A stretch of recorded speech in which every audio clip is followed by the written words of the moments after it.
The receipt is still warm from the printer. A 72-year-old retiree in Palm Springs just paid $400 for a driver that, according to the USGA's own equipment database, will produce the exact same ball speed as a shaft that costs 1/10 as much. The difference is not in the metal, it is in the flex profile, the kick point, and the lie angle, and none of those appear on the price tag. This is the first mistake: buying a shaft because a younger friend plays it, or because the pro shop recommended a stiff flex based on a 5-second swing speed test. The National Golf Foundation reports that 57% of senior male golfers over the age of 65 are playing shafts that are at least one flex category too stiff for their current swing. A shaft that does not load properly does not release energy. It actively blocks it. The result is a drop in club head speed of between 3 and 5 miles per hour. Multiply that by the law of smash factor, and a senior golfer loses roughly 12 yards of carry distance per drive. Not because of age, because of a mismatch between the shaft and the swing that is sitting in the bag right now. The second mistake is more subtle. It involves the weight of the shaft. A standard graphite shaft for a senior can weigh between 50 and 60 grams. But many off-the-shelf drivers for the senior market come with shafts that weigh 65 grams or more. That extra 10 grams at the end of a lever more than 40 inches long creates a measurable increase in swing effort. When Buss and Schmidt conducted their landmark study on human performance across 37 cultures, they documented a universal principle. The body optimizes for comfort.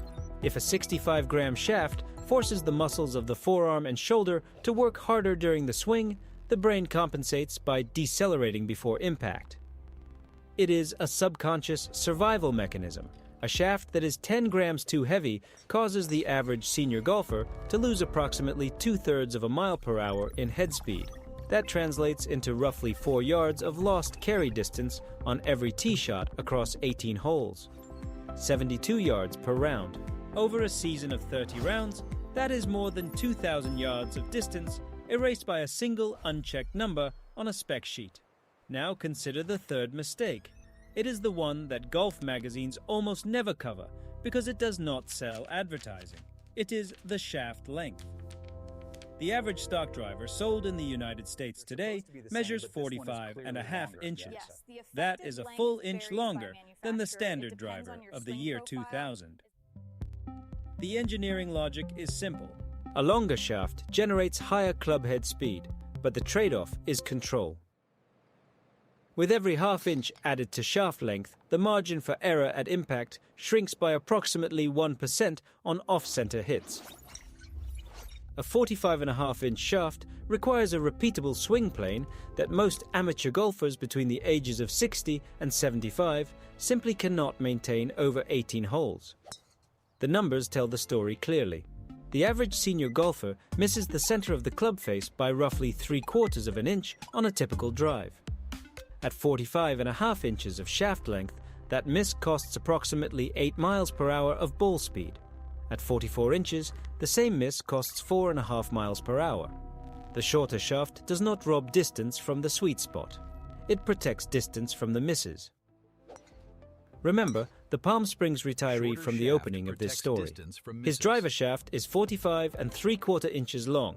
He hits 1 perfect drive per round and 19 that land short and right. The club manufacturers sold him the promise of the 1 perfect drive. They never showed him the cost of the 19. Tell me in the comments how many rounds you have played where you knew the shaft was wrong but kept swinging anyway.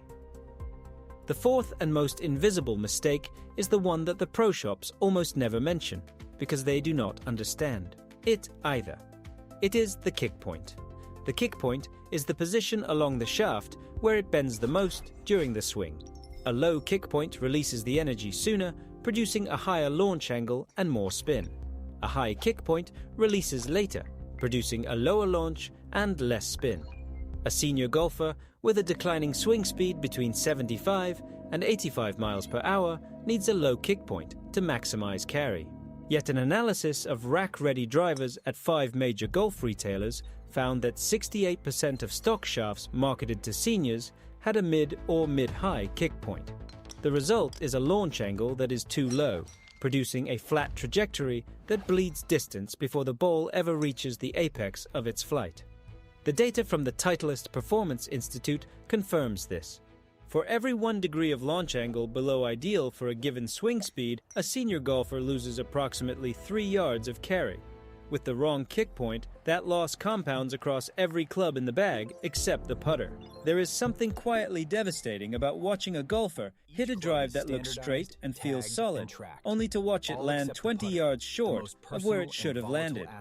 The swing was good. The intention was pure. The shaft choice was the invisible thief. If this is starting to feel like a conversation you have been avoiding with yourself, that is exactly the right moment to save this video. Because the truth hidden in the shaft specifications is this. You have not lost distance because you got older. You have lost distance because the industry kept selling you equipment designed for someone else's swing. The Golf Digest Equipment Survey from 2022 found that 71% of golfers over the age of 60 had never been professionally fitted for a shaft. They walked into a store. They picked a club off the rack based on looks or price or a friend's recommendation, and they have been losing 200 yards per round ever since. A proper shaft fitting costs roughly $75 at a certified fitter. The distance gained by selecting the correct flex, weight, length and kick point averages between 15 and 25 yards per drive. That is the equivalent of 2 clubs less into every par 4. Over 18 holes, that is the difference between shooting 95 and shooting 87. The worst part of this entire system is that most senior golfers do not even know they are leaving distance on the table. They believe the narrative that distance naturally declines with age. And that narrative is convenient for every company that keeps manufacturing the same misspecification year after year. But the clay tablets from the earliest golf equipment databases show a different story. The original wooden shafts from the 1850s were custom whittled to each player. The modern system industrializes the measurement and then charges you for the privilege of being wrong. The first CTA arrives right here at the point of maximum tension. A 72-year-old retiree paid $400 for a driver that robs him of 12 yards per swing. He does not know the shaft is the problem. He thinks his body is the problem, and the entire golf retail ecosystem is built on that misunderstanding. Comment below which of these 4 mistakes you have personally experienced. The stiff flex that never felt right. The heavy shaft that left your arms sore the next morning. The long driver you could never square on time. The flat trajectory that watched every ball land short of your playing partner who swings 15 miles per hour slower. There is a quiet dignity in admitting that the equipment was wrong, because it means the swing is still right. Now, consider the mechanism that keeps all this hidden. The shaft manufacturers do not label their products by the swing speed of the intended user. They label them by a letter. R for regular, S for stiff, A for senior. But these letters are not standardized.